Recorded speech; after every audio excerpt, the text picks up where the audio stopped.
আসসালামু আলাইকুম রহমতুল্লাহ তাআলা বরকাতুহু। বন্ধুরা আমার, সুন্দর আচার ব্যবহার ব্যক্তিত্ব আপনাকে ফুটন্ত গোলাপের ন্যায় ফুটিয়ে তুলতে পারে এবং সংসার সমাজে এবং সর্বক্ষেত্রে আপনি একজন আলোকিত ব্যক্তিত্ব মোমেন বান্দায় পরিণত হতে পারেন।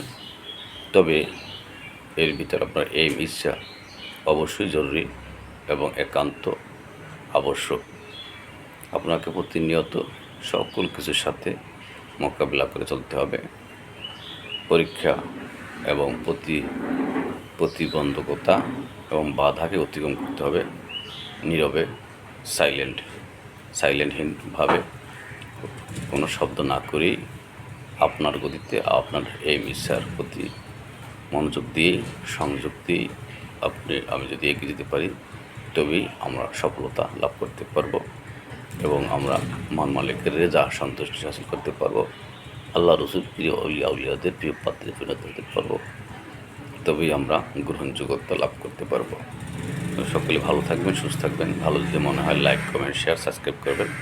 আসসালামু আলাইকুম রহমতুল্লাহ তাআলা বরকাতুহু।